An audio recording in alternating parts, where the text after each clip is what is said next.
Today we're here with Mr. Patrick Brunson and we're going to continue our topic in regards to generational wealth. A few weeks ago we identified that nearly $68 trillion in the next 25 years will be rolling out of retirement accounts and will be handed down as generational wealth. And one of the topics is how to protect that money over the course of the next few years and upcoming years over that 25-year span.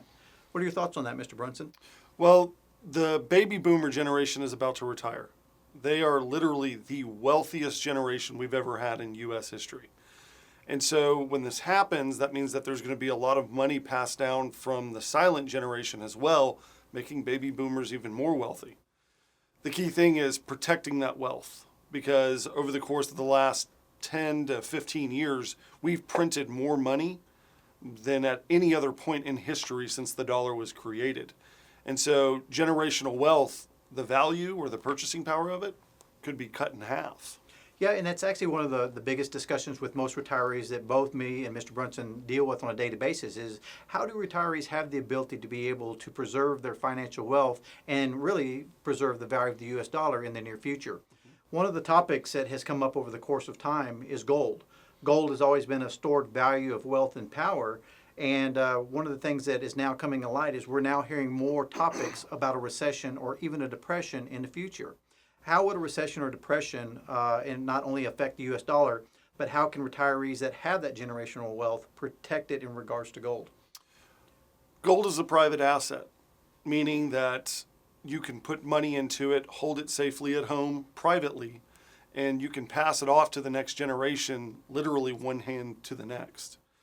A lot of times, especially with the government going into more and more debt, we're starting to see more and more information about how the government's trying to close the trust loopholes.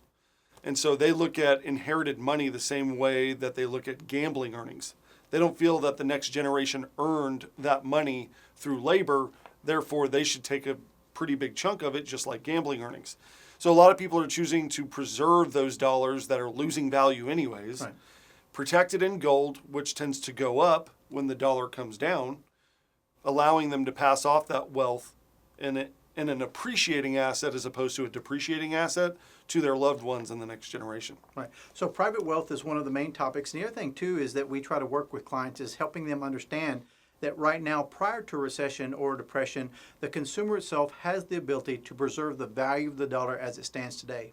If the U.S. dollar sits at about 98 cents on the index and you move money into gold, and theoretically, if gold did nothing and we saw a recession and the dollar pulled back, right, those consumers have the ability to not only hand down generational wealth, but they have the ability to preserve the value of those dollars at 98 cents without gold doing anything. Is that right? That's correct. Okay. So the big thing is making sure that you protect the money in gold before the dollar drops any lower than that 98 cent mark, or before gold increases above the 1,300 mark. We've recently seen gold move up almost $70 over the course of the last 30 days because the dollar is starting to drop with trade war scares and things of that nature.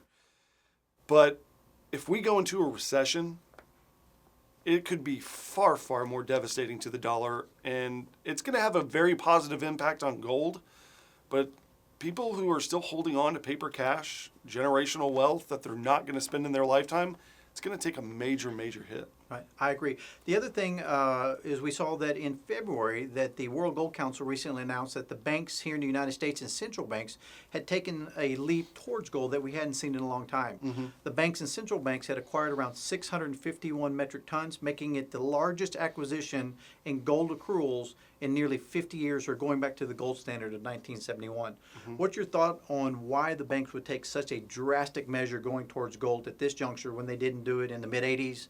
The recession of 2000, or even the recession of 2008? Well, again, it goes back to the printing of money. We've printed more money in the last 10 to 15 years than any other point in this nation's history. And we're going to have to deal with the repercussions of that money being printed once this money finally hits the economy. That's the big thing that people are ignoring, is the fact that the Fed wants a 2% inflation target and we haven't hit it yet. Well, it's because none of that newly printed money has hit the economy yet. Right. So we have to be able to make sure that we're protecting ourselves and being proactive in these situations, especially if we have money we know we're not going to spend in our lifetime and we plan on passing it off to our loved ones. We have to make sure it's preserved in the right asset. So to get more information on this topic, you can get U.S. Money Reserve's latest report, The Secret to Generational Wealth. It has a lot of really good detailed information on generational wealth and wealth protection overall. So to get your copy, click on the link below or call the number on your screen. If you liked the information today, please like and share this video. And if you're watching us from YouTube, please subscribe so that you don't miss a single episode. I'm U.S. Money Reserve's Patrick Brunson. And I'm Coy Wells, and as always, thank you for watching Market Insights.